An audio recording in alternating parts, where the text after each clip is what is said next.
good news can often get overlooked or buried by the negative in our everyday lives. So let's change that. I'm Adriana. And I'm Wyatt. We're just two ordinary people without any special qualifications or anything, trying to navigate life. We invite you to join us as we share wholesome stories, news articles of hope, and ideas about how we can all make the world just a little bit brighter. We are Uplifting Positive Stories.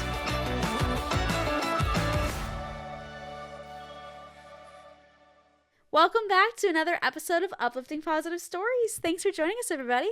And happy pre or post or during Valentine's Day, depending on when you listen to it. Listen to this. Yes, hopefully you're having a good time. Yeah, we've got some. This marks 10 years of us dating and such. Yeah. And probably the birth of our child right around this time. If it probably has already happened at this point, but if it hasn't, it's going to happen. It's going to happen very soon. Well, we're recording this like several weeks in advance right now, so it's kind of weird. Kind of weird to think about that. How close we are to that. Yeah, we met February 4th of 2016. Then we went out for our first date on Valentine's Day, which is very sweet. And 10 years later, we're having a child. 10 years later, Happy anniversary! He's a child. Yeah, exactly. So Valentine's Day has always held a special place in our hearts, which is really cool. Mm-hmm. We got some really sweet Valentine's Day stories here, so let's just dive right in. Our first one here comes from the subreddit, Ask Reddit. Then the question was, what is the nicest thing you've ever done that nobody knows about? Here we go. When I was in middle school, there was this one girl, let's call her Katie, who was very awkward looking and very socially inept.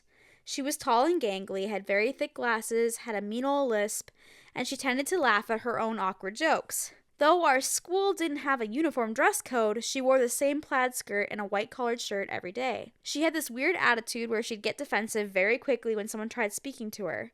I came to understand that this was a result of the relentless teasing that she went through on a daily basis. On the first day of our 8th grade year, I was assigned to the seat right next to her in our English class. Of course, everyone made fun of me, claiming that I was going to get infected with some sort of flesh-eating fungus as a result of bumping elbows with her.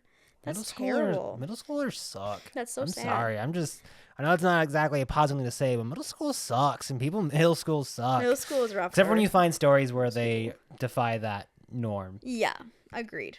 Here's hoping it turns that way. Our friendship started with a simple game of tic-tac-toe.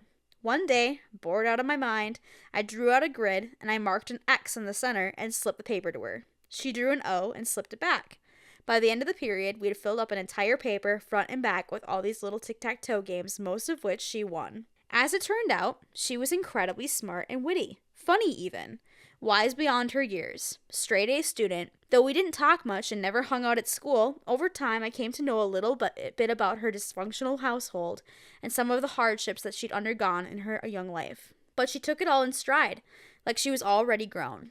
And I found myself living a Wonder Years moment when Kevin found out his awkward square dancing partner, Margaret Farquhar, was actually kind of cool. Fast forward to the week of Valentine's Day. While the rest of the 8th grade teen girls began preparing for the special day, she became more withdrawn and silent than usual. I noticed that other girls would ridicule Katie, telling her that she'd never get a boyfriend and that no boy would ever want her. Those girls were horrible to her. She took it all with a stiff upper lip, never letting on how much it affected her. I felt really bad for her. I'd taken a liking to her, and I remember thinking that Valentine's Day should be special for her too. Valentine's Day isn't just for the pretty girls, I reasoned with myself. Katie wasn't all that gorgeous, but she was awesome in her own way. So, the day before Valentine's Day, I blew all of my allowance for that week on Valentine's Day grams from several student vendors. You know, those grams that get delivered to your homeroom on Valentine's Day that included a little paper card, a little bag of chocolates, and for $1 extra, a rose. I addressed them all to her. I didn't sign any of them with my name. I signed them all as your secret admirer. I wasn't in her homeroom, so I don't know exactly what went down that day when those grams were delivered. But to my recollection, even the prettiest girl in our graduating class didn't receive as many grams and roses as she did. For that day, Katie was queen. Even if a girl had something mean to say, those roses were there to prove to everyone that someone was really into her. All the girls buzzed around her, including her in their gossip circles, and they all mused and gushed together trying to figure out who her secret admirer was. I still remember Katie walking into our English class on that day, carrying half a dozen roses in her arms and a huge smile on her face. She never found out that it was me, and I never told anyone. After 8th grade, I never saw her again, but I did see her profile picture on Facebook not too long ago, and she became a beauty. TLDR, I helped an ugly duckling feel like a queen swan on Valentine's Day in 8th grade. I like the story up until the ugly duckling comment. No, I mean, I think it's a fair, like, you know, like sometimes, like, the story of the ugly duckling is it becomes a beautiful swan. Like, that's the stereotype of, like, you know, I definitely had an awkward stage in 6th grade where I had, like, acne and the braces. That's just and, like, middle school.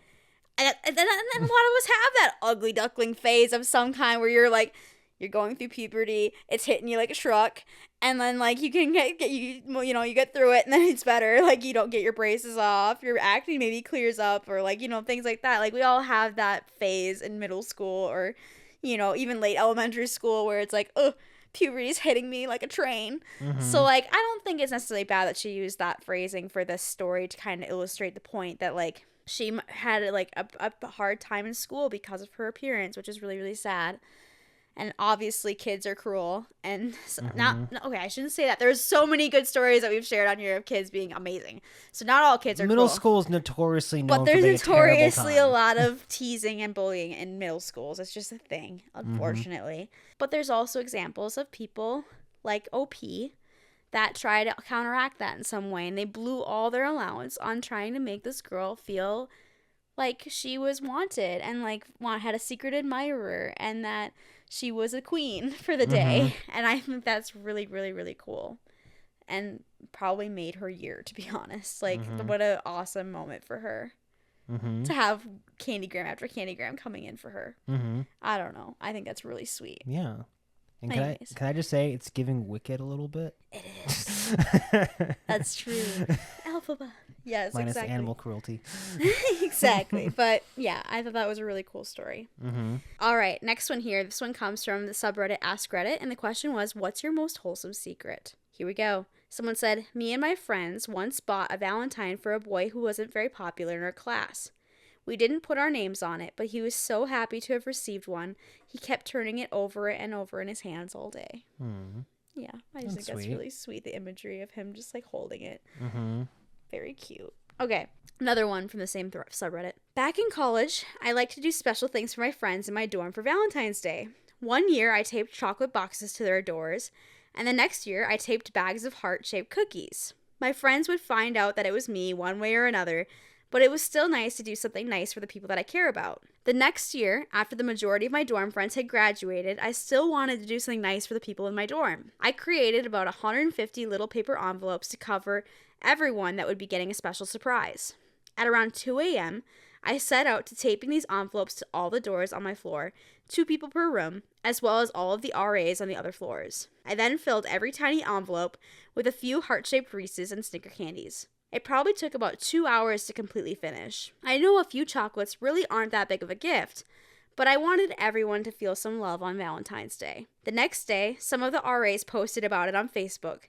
They were saying that we had the best residents. It made me feel really warm and fuzzy inside, but I never let any of them know that I was the one that did it. Yeah, just sweet. Spreading the love on Valentine's Day to everybody. Make sure everyone feels included. That's really cool. Share the love. Share the love. I think it's really cool. Another one, someone said, I'm probably late, so this will get buried. But when I'm in the car with my military-hardened dad, this is a love story, not a Valentine's Day, story, but it's cute. I'm probably late, so this will get buried. But when I'm in the car with my military-hardened dad, he will occasionally go on long rants about how much he loves, respects, and appreciates my mom for everything that she does. And he'll start saying these things completely unprompted and out of the blue, and my mom has no idea. I've started recording these with my phone without him knowing, and I plan to throw them all together into one big file and play it for them on one of their anniversaries. So he's telling his daughter, just unprompted, things he loves about daughter her mom? Or son, we don't know, but yes. Oh, gotcha. Their kid. Yep. Just saying nice, loving things about their mother. Mom. And they have been recording it without him knowing and are going to make it into one big file of all the nice things he said about her behind her back and play it for her on their anniversary. Isn't that sweet? That could be considered a crime, but it's their parent, but and their it's parent, wholesome. you know? And like, it sounds like the dad's not one to just go around gushing usually, so like that's gonna really hit his or her mom in the feels, I'm sure. Very cute. That'd probably make you cry. It would. Not that I don't tell you. No, you're great at words of affirmation. You're very good at it, but it's still super cute. I love you. I love you too. Another Valentine's Day one on the same threads. My best friend was feeling pretty lonely one Valentine's Day, so I had Flower Patch deliver her a bouquet. She was so determined to figure out who sent the flowers that she called them, who then called me, and I told them not to tell her. She spent the next few days obsessing about who had sent her the flowers, so we came up with all sorts of theories. Still don't think she knows. So, sweet. Very cute. Another one. So this story comes from the subreddit Ask Reddit, and someone asked, what's the funniest Valentine's Day you've had? Here we go. This one's funny. Are we going to be at Modern Family levels, though, with their Valentine's episodes? No, but it's still funny. With Clive and... This one just made me laugh. Kids. During our 6th grade Valentine's Day party, everyone was busy opening their little cards from the other classmates. I loved this elementary school tradition. In fact, I miss it now that I'm much older. Anyway, amongst the regular Be Mine and You're My Valentine store-bought cards, I had one that stood out from the rest. It wasn't the card that stood out, but the antique gold watch that was heavily scotch taped to it. Confused, I then read the card. It was from the boy that I'd been sitting next to the whole school year. I had no idea that he liked me or loved me, as he wrote on the card. As I was flattered, the rest of the day was an awkward silence, as often elementary school relationships go. And later that evening, my mother approached me and asked if I'd received a gold watch for Valentine's Day from Steve. I said yes. She then told me to carefully put it back into my backpack and to return it to Steve the next day at school. His mother had called and told my mother that it was actually a family heirloom and that he wasn't supposed to take it, and could we please return it? Of course we did, but the sentiment did not go unnoticed. Thank you, Steve, 40 years later, and still the best Valentine's gift to date. How old were they at the time? 6th grade. Oh my gosh. I think that's really adorable. That's kind of funny. Middle schoolers can also be kind of dumb or kind of absent-minded in terms of the significance of the things you do. Well, they want to make a big romantic gesture. Yeah. I had a similar thing happen, but when I was in 2nd grade, where a kid gave me a ring and was like, I want to get married someday. This was in 2nd grade, so like we were really little. Okay, I was so like, a little younger. I was like, whoa. And then his mom actually worked with my dad, and my dad found out that he had taken the ring from her room of costume jewelry and was like, can you please give it back? And I was like, yes, please take it. We were friends. Wait, so did you say yes? No, I didn't say. I had taken the ring. Like I didn't know what to say, and I was like, oh, I don't know, this is weird. And then I took it and I gave it to my dad, who gave it back to his mom. And we were friends before that for quite a while and stuff, and we remained friends afterward, and it was still fine, but it was funny. So you accepted the ring, but not the I offer didn't know of what to engagement? say. Well, I don't think it was. He was like, I want to marry you someday. It wasn't like he was proposing. Okay. He was just like, I found this beautiful ring for you. And I was like, okay, thank you. I think it's blissfully ignorant 2nd graders that don't quite understand what the meaning that behind that entails. It was funny. We were friends, and it was cute. It was funny. But yeah, his mom asked for it back, and so we gave it back. But funny. On to the next thing here. This one comes from the subreddit Ask Reddit, and the question is, what is the cutest thing your significant other did for you? Here we go. Someone said, on the night he asked me to be his girlfriend, my significant other swooned me over by effortlessly cooking an amazing romantic carbonara for me. A couple weeks later, I find random photos of the same carbonara on his phone from multiple dates leading to the day my significant other asked me out. Turns out, my significant other didn't know how to cook and had been practicing profusely for weeks just so he could impress me. His roommates later confessed to me that they had been eating carbonara for weeks to help him prepare. Wow, that's dedication. Dedication and cute. Another person said, I've been waiting to tell this story. My husband and I took a trip to Seattle when we were dating. I love sleeping in, but he's an early bird. One morning, he wakes up and jumps in a shower while I sleep in.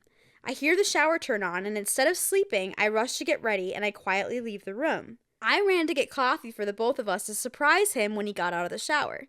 I'm on the street of our hotel, a coffee in each hand, when I see him walking from the other side of the block back toward the hotel entrance with a coffee in each hand as well. We both had tried to surprise one another with coffee. He then turned on the shower to better surprise me, and instead of the bathroom door locking, I had heard the hotel door click shut. We were equal distance from the entrance of the hotel and both had a moment of non-verbally confirming the situation. It seriously felt like a scene from a cheesy rom-com. And they both happened to go to different coffee shops? Yeah. And they met at the equidistant from the door looking at each other, both holding 2 coffee cups. I bet they were cracked on caffeine that day. Yeah, they had lots of coffee that day. I think that's really cute. Mm-hmm. One more here. My husband is the only person I don't run and try to hide my panic attacks from.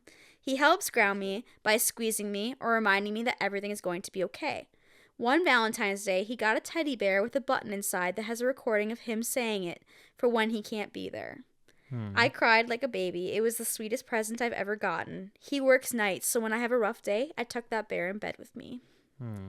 Very cute. That's sweet. Yeah. I feel like I should get something like that for you. That's sweet. On the rare occasions that I'm, gone. Yeah, that's cute. I like that. That's really cute. This story comes from Random Acts of Kindness, and it is titled, It Happened a While Ago, but Maybe Someone Wants to Hear Something Good. I am currently 22, graduated from college, and working. I like to do nice things for people because obviously I like it when nice things happen to me. I have a story to share that happened when I was 17, working at a fast food restaurant and looking for any excuse not to work. I lived in a tourist area in Florida, and we have patrons called snowbirds, or older visitors who come in when it's cold weather and then leave when it's hot. When I worked at my first job, a fast food chain, the snowbirds would come in every day for their very specific meal, some conversation, and then leave. There was this one man who I always ended up talking to. He was very nice, very kind, but usually kept to himself. He would stick $1 in my pocket after I refused to take it, company policy. One day, after delivering his food, I sat down and I began the usual daily chatter. After talking about our days, I pulled out a Valentine's Day card I made for him. I can't even remember what it said. I just remember I spent a considerable amount of time gluing paper doilies and cards together. He suddenly began to tear up and brought up his wife, whom he had never mentioned. She had recently passed on, and he was having trouble dealing with her loss. He told her how much our morning talks meant to him, and how he wished we could have a romantic dinner together. Always breakfast talks, and I was underaged greatly. I remember laughing it off and enjoying my conversation with him. Every Valentine's Day, I think of this old stranger whose name I don't remember, and I have no idea if he is still with us.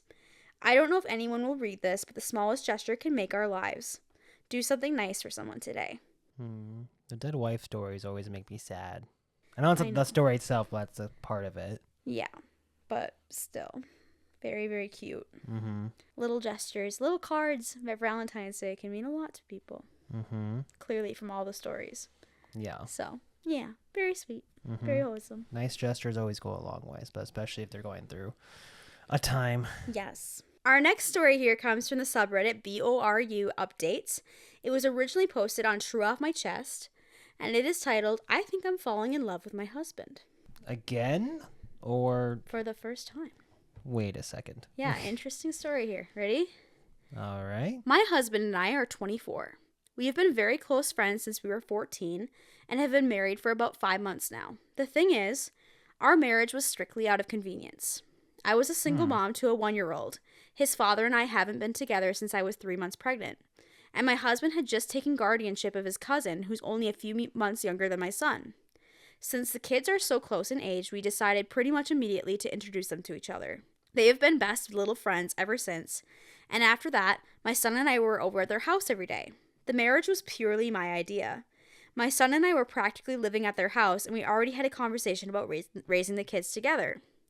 I figured why not? We get the tax benefits, could combine our incomes, and have the kids grow up in a 2-parent household. I did think about the chance that one of us could find someone else down the line and screw everything up, but it wasn't high on the radar. I gave up on relationships after my son's father, and my husband wasn't really the type for relationships before we got married. I've never even really seen him express interest in someone before since I've known him. We've always had a running... Because he only had interest in her, and you're blind to people having interest in you. Maybe. I don't know. That's my theory. We've always had a running joke with our friends that he'd be the single uncle that one of our kids would have to take care of when he gets old. Clearly, we didn't think he'd become an adoptive father, but that's besides the point. Anyways, I brought it up to him as kind of a joke one night. I was terrified to be serious about it. I don't know why. And then we were married 3 weeks later.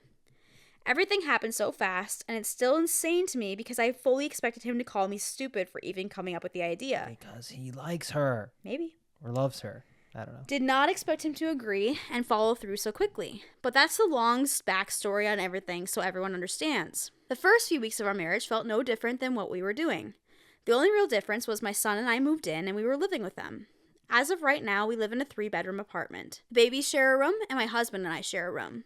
It was definitely weird sleeping in the same bed every night, but we both got used to it eventually. After maybe the first month, I got too used to it and I started completely sleeping through my alarms. I don't know why, but I've started sleeping so heavily that I had to be physically woken up. So every morning, when my alarms go off and I wake up my husband, he rolls over, rubs my back, and whispers in my ear to wake me up. For background, my husband is a pretty prickly person. He doesn't like physical contact with other people. In our entire 10 years of being friends, we hugged once. So this literally rewrites my brain chemistry every morning. Like, what the heck? Even typing this out right now, I'm genuinely getting butterflies, and it's so weird. I probably sound so stupid, but that's not it. Around the same time, he started bringing me home flowers every Friday night. I was majorly confused the first time, but he said he's trying to set a good example for what relationships should look like for the kids. He grew up with a single mom and never met his dad, so he didn't necessarily have a good example for himself. Even though he's using it to set it as an example, it genuinely makes me so freaking happy every Friday. I literally look forward to getting home from work and seeing what bouquet he got this time. I'm not sure exactly what I'm feeling, if I'm just over-romanticizing the situation and looking too much into things, but the past couple of weeks I've been feeling like a child with a crush. He makes me blush just from looking at me. I've never felt that way about anyone before. Now I'm feeling ultra stupid because what if I catch feelings and he doesn't? Then I'm just in a one-sided marriage. I'm also scared that I'm feeling this way because I've never been treated right before in my past relationships. Like I'm falling in love with him or the feeling of being treated how I should be? I don't know, and I'm so confused. I think I'm screwed. So that's the initial post. Well, based on the info given, I feel like he kind of has to have feelings for her. Maybe. That's the only explanation I'd see. Especially the waking her up part. Like the flowers, well, even just the fact that he agreed to it so fast. That too. But without a real obvious, like, I don't know, like they're like having a money laundering scheme or something. I don't know. There's no obvious like hook or thing like that, So it feels like, I don't know. I feel like he agreed to it because he has feelings for her and stuff, Possibly. And obviously he's doing lovey-dovey things. Yeah. You can't say he's setting a good example because he's doing some of these things without anyone present. Seeing, especially rubbing her back in the morning and stuff. The flowers, that's a pretext. That's a pretext. Maybe. Let's jump into the update. So the update was 5 days later, and she said, "Hi everyone, I want to thank you all for your input and well wishes. It helped me come to my senses quicker than I would have on my own. I appreciate every single one of you, and I hope this update gives you all some peace of mind. I did end up taking some of your advice, and I planned a nice gesture for my husband yesterday. My goal in mind wasn't to confess to him, because I still wanted to wait on that, but to just show how much I appreciate him for everything that he does for our family. The original plan was to offer a back massage after we put the kids to bed. I bought some candles, massage oil, and even a cute little pajama set to wear. I don't know where my mind was at with that one. I was deep into fantasy land, lol. The point was to make it relaxing, but also set a kind of romantic mood. Well, it didn't happen. My husband completely uprooted my plans that morning. Up until now, we've been wearing some cheap and super simple wedding bands that weren't anything special. But for Christmas, he gifted me a whole set, a wedding band and engagement ring. And he didn't just hand it to me wrapped, he actually got down on one knee. When I tell you, I cried. I thought I was hallucinating, and I still feel like I am. Every single one of you were right. This was never a marriage of convenience to him. He's been in love with me since we were in high school and just never thought to tell me even after we were already married. We had a lot of long conversations after the initial confession. I will be sparing details because I didn't expect it to turn out this way, and I'd like it to remain a private moment between us.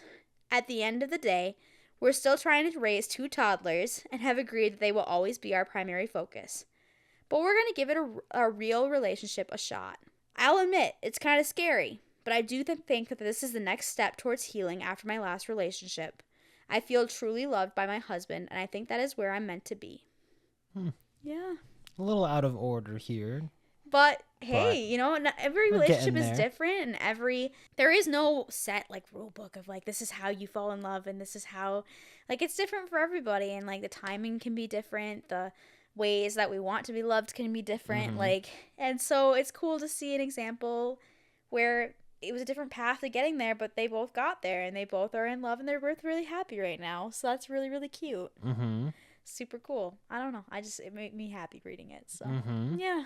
But I called it. You did call it. I was like, well, no, he obviously loves her. It's sweet. It's pretty cute. Or has like very strong feelings. Yes. So, He's just anyway. more shy and reserved about it, you know? Yeah. So, yeah, very cute story. Mm-hmm. So, our news article for today is actually about Chinese New Year, which is coming up. And this one is from theglobeandmail.com, and it is titled BC Neighborhood Transforms Itself to Aid Toddlers' Celebration of Chinese New Year. So, a woman named Elaine Sue lives in a neighborhood near Vancouver. And every year she loves to take her little 2-year-old to look at all the houses decorated for Halloween and Christmas. But she really wanted her son to be able to experience the festivities of Lunar New Year from their own Chinese culture.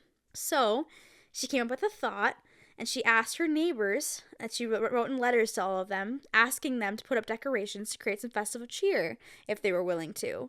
So she wrote, "I would love for him to feel like he is not alone in his celebrating, and that others are excited about his culture too." So she put in the letter, she wrote that down, and she put a little flyer detailing the meaning of different decorations and the proper way to hang them up if they wanted to do it. The flyer explains that the Fu character can be put up upside down to symbolize fortune falling upon the household, and banners or door couplets which say "travel safely, may your wishes come true," and "good luck" in Chinese are usually hung in pairs. She thought maybe a few neighbors might accept the invitation and do it, but she actually received over 70 responses, about half the households in the community that wanted to take part in it. So, yeah, there was a woman named Tasha Henderson that lived down the street from her. On her front door, she hung a Fu and a pair of cartoon oxen, the Zodiac of 2021. This story comes from 2021. And in the front porch, she also put up a big red lantern and 2 streamers of fish ornaments symbolizing abundance and posterity. Elaine Sue says that her parents were really shocked and surprised that they got so many responses from neighbors, because they believed that it would be an unwelcome thing to do, sending out that letter and asking that when they moved there in the 1990s. And we're like just very surprised and amazed that people were that accepting and excited to be a part of it, to help make this little 2-year-old's Chinese New Year be a special one. Yeah, so Oh, that's super nice. I think that's really cool. And it was neat, like someone mentioned too, and like one of the neighbors mentioned, like, they were actually really excited to be invited to do that, because they were like, I don't know if it's culturally appropriate for me to do it just on my own whim, but I think it's fun to partake, and I think it's cool to be able to decorate for that. And so, like, being invited to do that, she was like, yeah, heck yeah, I'd love to be a part of this. That's so cool. And what do I do for it? What do I hang up? And, like, so it was kind of cool to include them in that way, too. So they got to be part of the celebration, too, on that as well. So, kind of a cool little story. Yeah.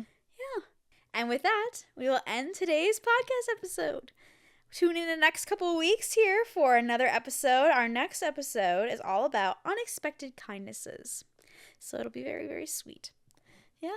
And unexpected. And unexpected.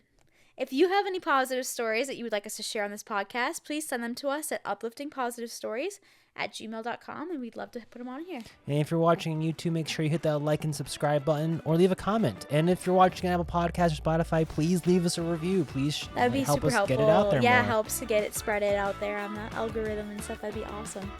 And we hope you guys all have a wonderful rest of your week. And stay positive.